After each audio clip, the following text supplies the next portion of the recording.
예, 학생 여러분 안녕하십니까? 오늘은 제7장 새마을 사업의 구분 유형화입니다. 유형화이고 여러분들이 목차를 잠시 보시게 되면 제7장은 새마을 사업의 구분 유형화로 제1장은 새마을 사업의 추진 원리, 새마을 사업 추진 원리가 어떻게 되어 있느냐, 그 다음에 제2절은 연차별 새마을 사업입니다. 연차별 새마을 사업이라 그러는 것은 1970년, 72년, 73년 1년 단위로 새마을 사업이 어떻게 전개되어 왔느냐, 2000년대까지 새마을 운동을 연차별로 설명을 하고 있습니다. 설명을 하고 있고, 제2절 같은 경우에는 새마을운동 40년사라는 책이 있습니다. 이 정도 두꺼운 책인데요.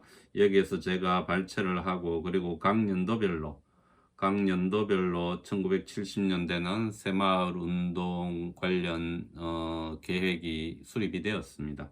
거기 바탕으로 제가 다시 재구성을 했습니다. 재구성을 했고, 제3절은 지리적, 공간적, 공간별, 권역별 새마을 사업입니다. 새마을 사업이고, 제4절은 마을 수준별 새마을 사업 이렇게 되어 있습니다. 이렇게 되어 있고, 제8장 역시 새마을 사업을 다루고 있는데, 분야별 새마을 사업은 제가 가장 중요시하게 여기는 영역이고, 제9장은 7장과 8장 중에서 제가 우리 학생 여러분들이 조금 더 깊이 있게 공부를 했으면 싶은 사업들을 별도로 발췌를 했습니다. 발췌를 했기 때문에 6장, 7장, 8장, 그러니까 7장, 8장, 9장이 새마을 사업으로 구성이 되어 있습니다. 주로 1970년대 그리고 2000년대까지 이르는 사업들, 1970년대가 가장 중요한 근간을 이루고 있습니다.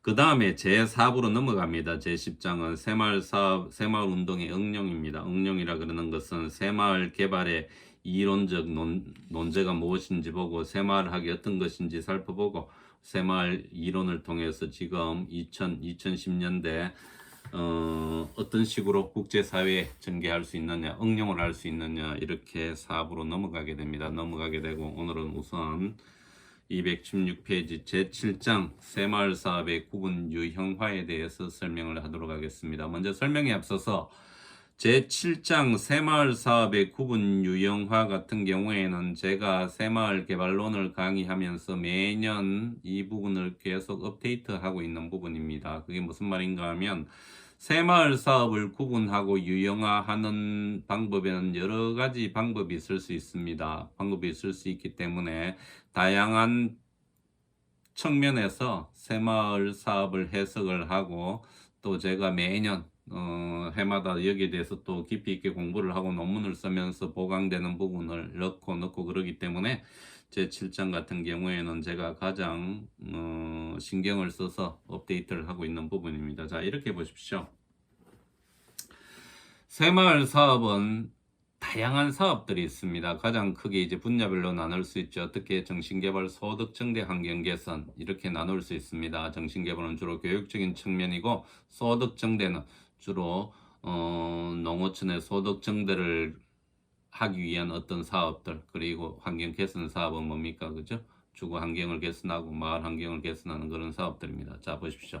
새마을 소득 증대 사업 같은 경우에도 당시에 이 정도로 방대한 분량의 책자가 있습니다. 책자가 있기 때문에 이 책자 속에서 특히 소득증대 사업 같은 경우에 예를 들어서 어떤 모형을 볏짚 모형을 어떻게 만들고 그다음에 종자를 어떻게 번식하고 이렇게 구체적으로 나와 있습니다. 소득증대 방법에 대해서 나와 있기 때문에 자, 제가 이렇게 이야기를 했죠. 물론 새마을 개발론, 새마을 학에 대해서 제가 설명을 하겠지만, 저는 연계학문이라 그럽니다. 연계학문.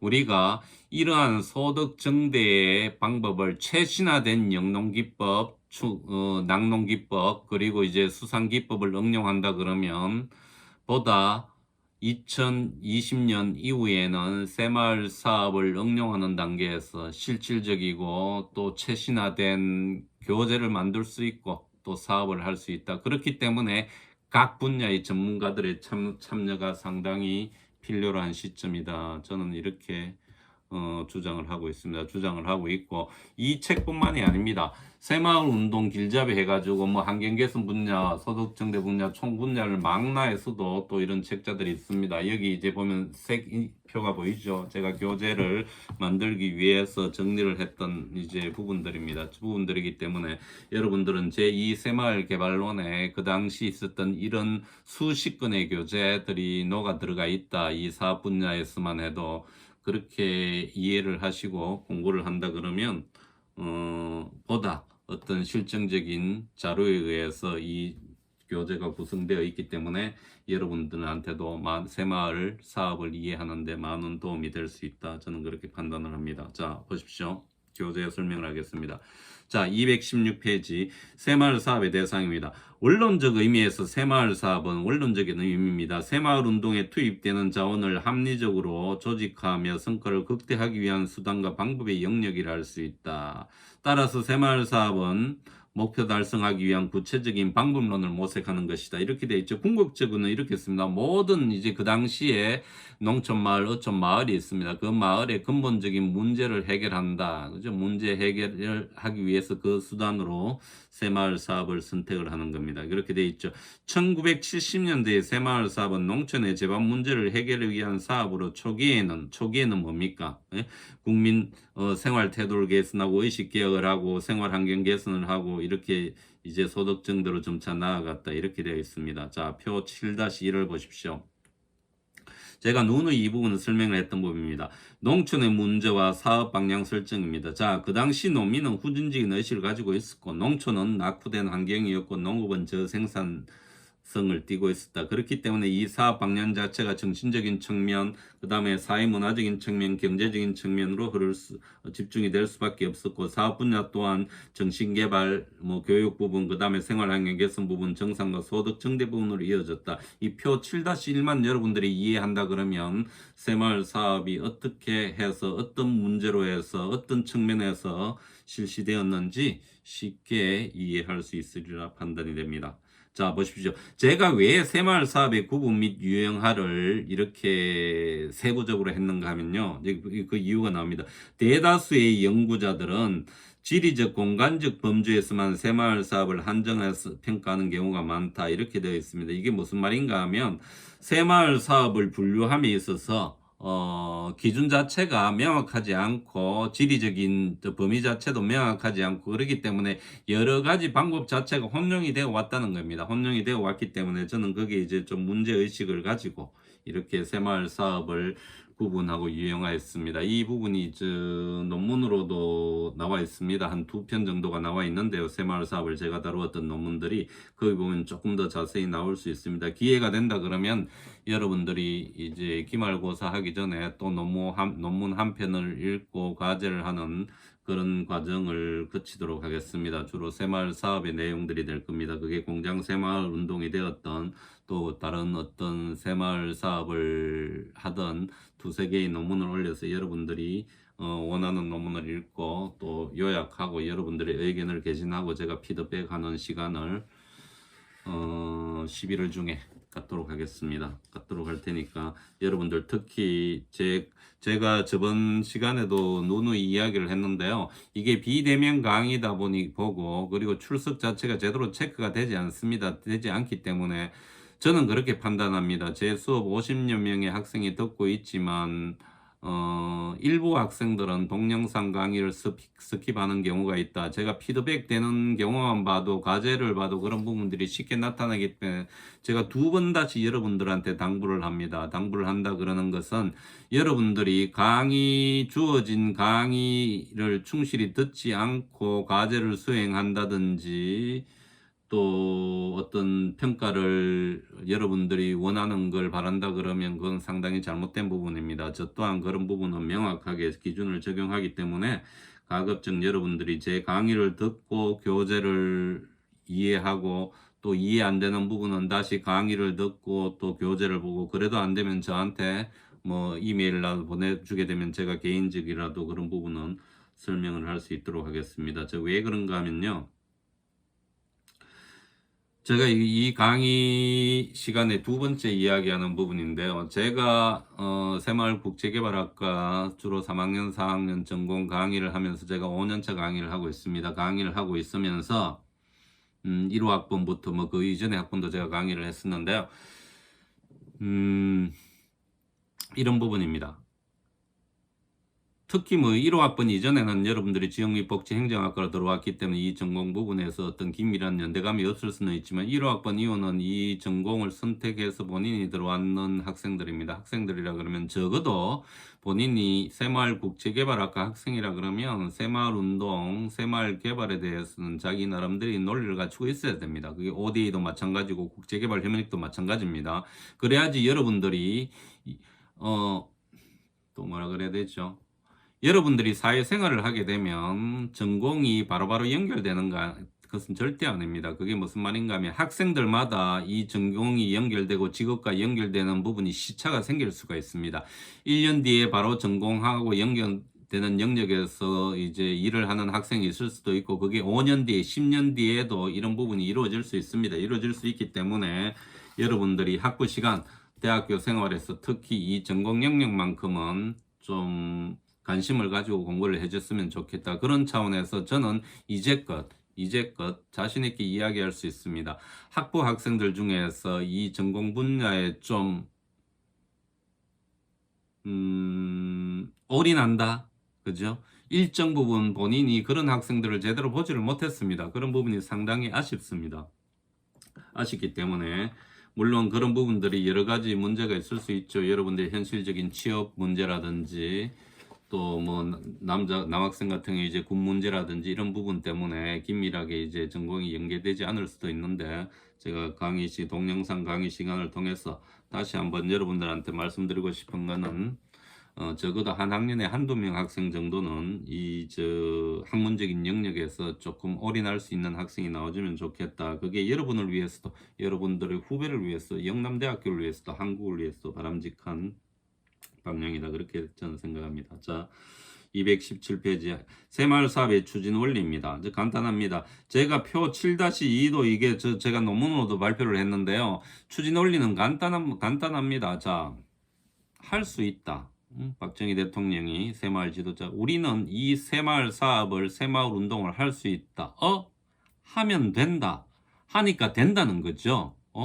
그러니까 이런 부분들이 지속적으로 반복적으로 일어나다 보면 이 가치가 내재화 된다는 겁니다. 내재화 된다 그러면 이게 어떤 사회적 자본이 될 수도 있고 경제적 자본이 될 수 있고 이런 부분이 축적이 되어서 경험이 축제되어서 엄청나게 시너지 효과를 가져올 수 있고 새마을 사업의 성과와 성공으로 연계가 되고 나아가서는 농촌 발전과 국가 발전으로까지 연계가 된다는 게 이제 새마을 사업의 가장 핵심적인 추진 원리라고 생각합니다. 그러니까 다시 한번 설명하게 되면 어떠한 여건이나 문제가 있을 때 이 문제를 해결하기 위해서 우리가 할 수 있다. can do spirit이라 그러죠. 할 수 있다. 하니까 된다. 하면 된다는 거죠. 어떻게 자조하고 협동해서 하면 된다. 근면에서. 그러니까 이런 부분들이 내재화되게 되면 이게 중요한 가치가 된다는 거죠. 자, 여러분 여기서 또 한번 제가 여러분들이 생각하지 않은 부분을 한번 제가 이 사업 분야니까 설명을 하겠습니다. 새마을 운동의 가장 핵심적인 정신, 기본적인 정신은 뭡니까? 이거는 뭐 여러분들 근면 자조 협동이죠. 잘 생각해 보십시오. 여기에도 오묘한 어떤 원리 자체가 숨어 있습니다. 저는 이런 부분들을 조금 더 깊이 연구를 했으면 좋겠다는 생각을 가지고 있어요. 자, 이 부분입니다. 자, 보십시오. 근면에서 할 수 있는 사업이 있습니다. 근면하다 그러는 것은 일찍 일어나서 자기 도시 같은 경우에는 자기 집 앞을 쓸고 마당을 쓸고 골목길을 쓸고 그런 어떤 근면한 생활을 부지런한 어떤 농한기 때도 일을 하는 그런 근면한 사업이 있을 수 있습니다. 근면이 중심이 되는. 그 다음에 자조가 중심이 되는 사업이 있을 수 있죠. 자조는 뭡니까? 하늘은 스스로 돕는 자를 돕는다는 어떤 그러한 문구를 통해서 알 수 있듯이 일정 부분 정부에서 지원을 하게 되면 거기에 더 동력을 받아서 더 큰 사업을 할 수 있는 게 자조 중심입니다. 자조가 중심이 되는 사업이 있을 수 있겠죠. 마을 안길 넓히기 사업이라든지 희사를 해야 되지 않습니까? 거기 땅이 물려 있는 어떤 개인 같은 경우에는 또 이제 다리를 놓기 위해서 정부 보조금을 50을 받고 마을에서 50을 하고 그런 어떤 자조 사업이 있을 수 있습니다. 그 다음에 협동이 중심이 되는 사업이 있을 수 있습니다. 예? 그렇다 그러면 근면 자조 협동이 일정 부분 어느 정도 포션을 차지하고 있느냐에 따라서 또 사업을 구분할 수 있는 그런 원리가 있을 수 있겠죠. 그런 부분도 여러분들이 한번 고민을 하면 좋겠다. 자, 보십시오. 쭉 217페이지. 새마을 사업과 관련해서 가장 기본 요소와 패러다임은 1970년대 새마을 사업 목표가 이론적 근거가 될 수 있다. 이렇게 되어 있습니다. 가장 핵심적인 부분이고요. 자, 대부분의 추진 주체에 따라 새마을 사업의 적용 공간, 마을의 수준, 사업의 내용 등 토대로 외부 환경을 고려 새마을 사업이 결정될 수 있다. 이거를 표로 나타내면 그림 7-1과 같다. 그림 7-1 보십시오. 새마을 사업의 결정모 이게 어떤 부분인가 하면요. 새마을 사업이 결정되기 위해서는 추진 주체별 사업이 있습니다. 주로 이제 마을 주민들이 하는 사업이 있을 수 있고 또 지방정부, 지방자치단체의 협조나 지원을 받아서 또 국가의 지원을 받아서 할 수 있는 사업이 있을 수 있습니다.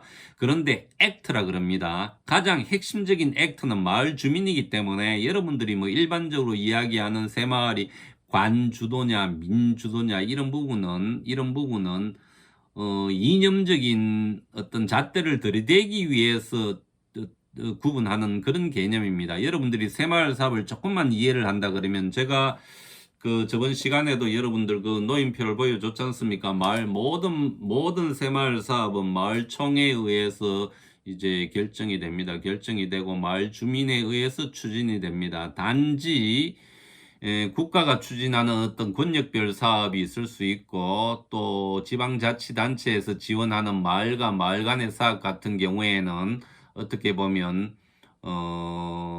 지방자치단체 중앙정부의 지원을 받아서 하는 사업 어떤 그런 권역별로 넣을 수는 있겠지만 핵심적인 새마을 사업의 모든 부분은 마을 주민이 액트 행위자가 되어서 이루어졌다 이렇게 보시면 됩니다. 그렇기 때문에 자 새마을 사업 계획은 새마을 사업은 추진 주체에 따라서 어느 추진 주체가 어떤 마을 주민이 90% 정도를 차지하느냐 또 뭐 지금은 이제 ODA 같은 경우 새마을 ODA 같은 국제기구가 들어갈 수 있겠죠.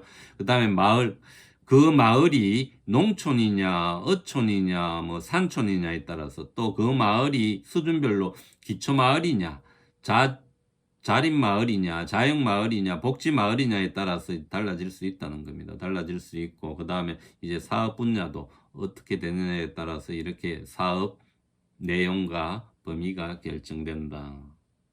그러니까 요 표 7-1을 그렇게 이해해 주시면 됩니다. 자, 그 다음에는 조금 지루하지만 연차별 새마을 사업으로 넘어가겠습니다. 예, 이 부분은 시간이 좀 들어가는 부분이기 때문에 잠시 끊었다 다시 진행하도록 하겠습니다.